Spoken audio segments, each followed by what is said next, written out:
We never stopped running till we got home. The old gentleman's eyes blazed a minute. 'Twas pleasure mainly, I judged. Then his face sort of smoothed down, and he says, kind of gentle, I don't like that shooting from behind a bush. Why didn't you step into the road, my boy? The Shepherdsons don't, Father. They always take advantage. Miss Charlotte, she held her head up like a queen while Buck was telling his tale, and her nostrils spread and her eyes snapped. The two young men looked dark, but never said nothing. Miss Sophia, she turned pale, but the color come back when she found the man weren't hurt. Soon as I could get Buck down by the corn cribs under the trees by ourselves, I says, Did you want to kill him, Buck? Well, bet I did. What did he do to you? Him? He never done nothing to me. Well, then, what did you want to kill him for? Why, nothing. Only it's on account of the feud. What's a feud? Why, where was you raised? Don't you know what a feud is? Never heard of it before. Tell me about it. Well, says Buck, a feud is this way. A man has a quarrel with another man and kills him. Then that other man's brother kills him.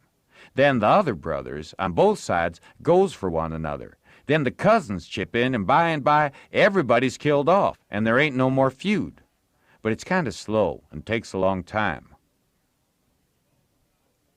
Has this one been going on long, Buck? Well, I should reckon. It started 30 years ago, or somewheres along there. There was trouble about something, and then a lawsuit to settle it, and the suit went agin one of the men, and so he up and shot the man that won the suit, which he would naturally do, of course. Anybody would. What was the trouble about, Buck? Land? I reckon maybe. I don't know. Well, who done the shooting? Was it a Grangerford or a Shepherdson? Laws, how do I know? It was so long ago. Don't anybody know? Oh, yes, Pa knows, I reckon, and some of the other old people, but they don't know now what the row was about in the first place. Has there been many killed, Buck? Yes, right smart chance of funerals, but they don't always kill. Pa's got a few buckshot in him, but he don't mind it 'cause he don't weigh much anyway. Bob's been carved up some with a bowie, and Tom's been hurt once or twice. Has anybody been killed this year, Buck? Yes, we got one, and they got one. About 3 months ago, my cousin Bud, 14-year-old, was riding through the woods on t'other side of the river and didn't have no weapon with him, which was blamed foolishness, and in a lonesome place he hears a horse a-comin' behind him, and he sees old Baldy Shepherdson a-linkin' after him with his gun in his hand and his white hair a-flyin' in the wind, and instead of jumping off and taking to the brush, Bud 'lowed he could outrun him. So they had it, nip and tuck, for 5 mile or more, the old man a-gainin' all the time. So at last Bud seen it weren't any use, so he stopped and faced around so as to have the bullet holes in front, you know, and the old man, he rode up and shot him down. But he didn't get much chance to enjoy his luck, for inside of a week our folks laid him out. I reckon that old man was a coward, Buck. I reckon he warn't a coward, not by blame sight. There ain't a coward amongst them Shepherdsons, not a one, and there ain't no cowards amongst the Grangerfords either. Why, that old man kept up his end in a fight one day for half an hour against 3 Grangerfords and come out winner. They was all a horseback. He lit off of his horse and got behind a little wood pile and kept his horse before him to stop the bullets. But the Grangerfords stayed on their horses and capered around the old man and peppered away at him, and he peppered away at them. Him and his horse both went home pretty leaky and crippled, but the Grangerfords had to be fetched home, and one of 'em was dead, and another died the next day. No, sir. If a body's out hunting for cowards, he don't want to fool away any time amongst them Shepherdsons, because they don't breed any of that kind. Next Sunday, we all went to church, about 3 mile, everybody a horseback. The men took their guns along, so did Buck, and kept 'em between their knees or stood 'em handy against the wall. The Shepherdsons done the same. It was pretty ornery preachin', all about brotherly love and such like tiresomeness. But everybody said it was a good sermon, and they all talked it over going home and had such a powerful lot to say about faith and good works and free grace and predestination and I don't know what all, that it did seem to me to be one of the roughest Sundays I had run across yet. About an hour after dinner, everybody was dozing around, some in their chairs and some in their rooms, and it got to be pretty dull. Buck and the dog was stretched out on the grass in the sun, sound asleep. I went up to our room and judged I'd take a nap myself. I found that sweet Miss Sophia standing in her door, which was next to ours, and she took me in her room and shut the door very soft and asked me if I liked her, and I said I did, and she asked me if I would do something for her and not tell anybody, and I said I would. Then she said she'd forgot her Testament and left it in the seat at church between two other books, and would I slip out quiet and go there and fetch it to her and not say nothing to nobody? I said I would. So I slid out and slipped off up the road, and there weren't anybody at the church, except maybe a hog or two, for there weren't any lock on the door, and hogs lack a puncheon floor in summertime because it's cool. If you notice, most folks don't go to church only when they've got to, but a hog is different. Says I to myself, something's up. It ain't natural for a girl to be in such a sweat about a testament. So I give it a shake, and out drops a little piece of paper with 2:30 wrote on it with a pencil. I ransacked it, but couldn't find anything else. I couldn't make anything out of that, so I put the paper in the book again, and when I got home and upstairs, there was Miss Sophia in her door, waiting for me. She pulled me in and shut the door.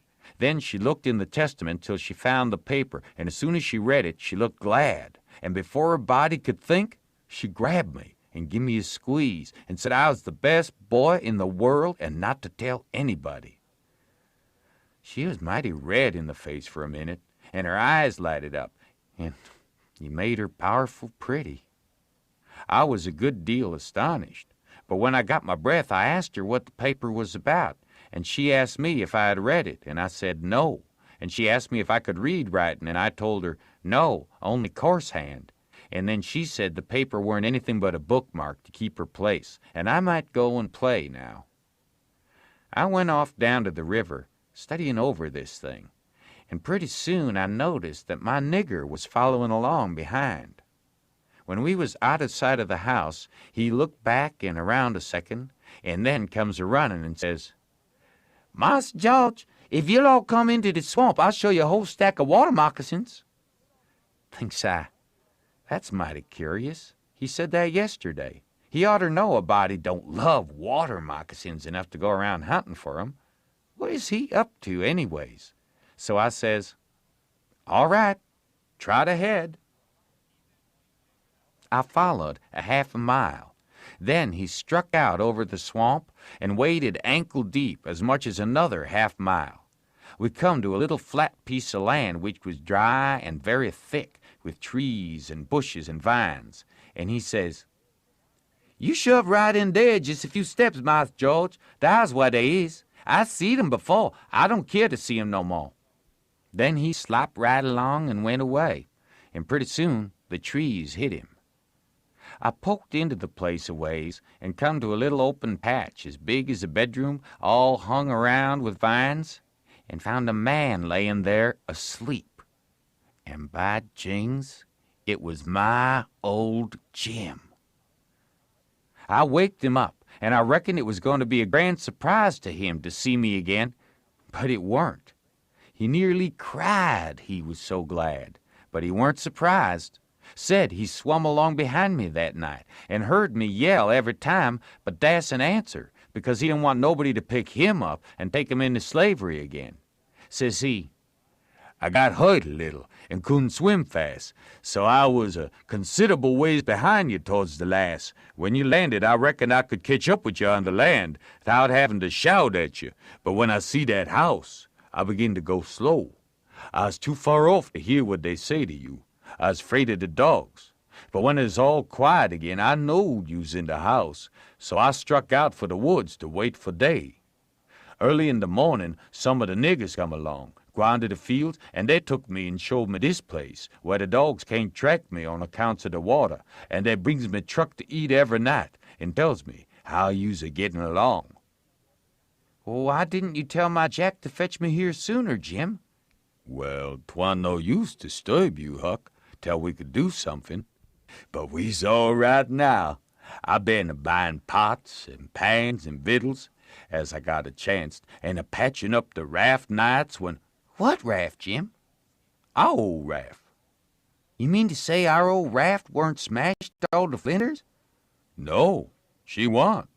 She was tore up a good deal, one end of her was, but there wasn't no great harm done, only our traps was most all lost.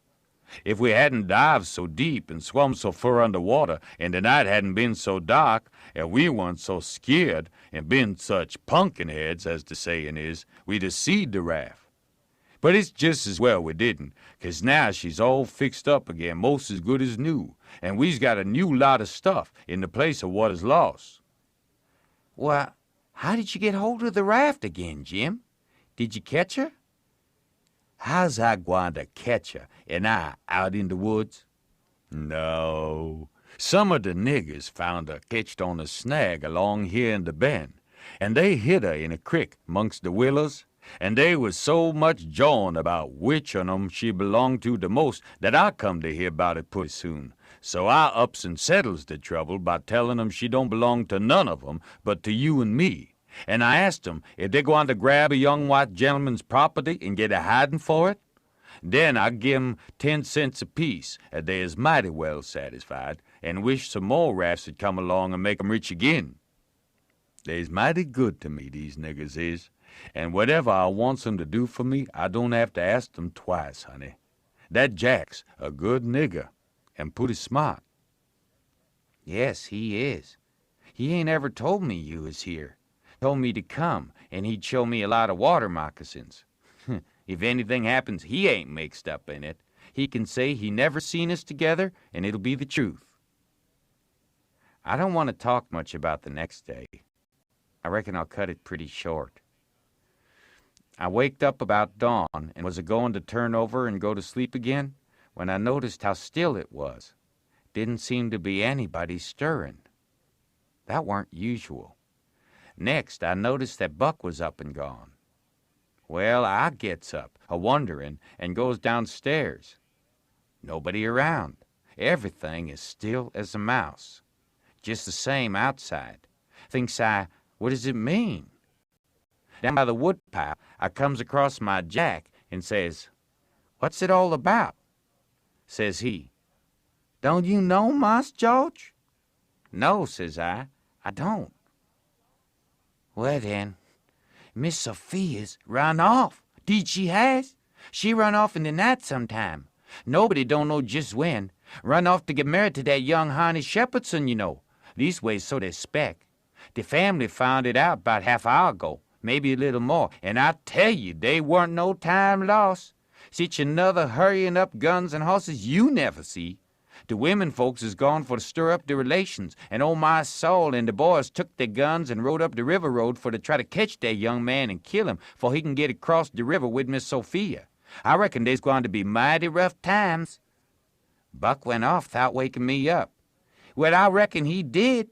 They weren't going to mix you up in it. Mas Buck, he loaded up his gun and allowed he's going to fetch home a Shepherdson or bus. Well, there'd be plenty of 'em there, I reckon, and you betcha he'll fetch one if he gets a chance. I took up the river road as hard as I could put. By and by, I began to hear guns a good ways off. When I came in sight of the log store in the woodpile where the steamboats lands, I worked along under the trees and brush till I got to a good place, and then I clumb up into the forks of a cottonwood that was out of reach and watched. There was a wood rank 4 feet high a little ways in front of the tree, and first I was going to hide behind that. But maybe it was luckier I didn't. There was 4 or 5 men cavorting around on their horses in the open place before the log store, cussing and yelling and trying to get at a couple of young chaps that was behind the wood rank alongside of the steamboat landing, but they couldn't come it.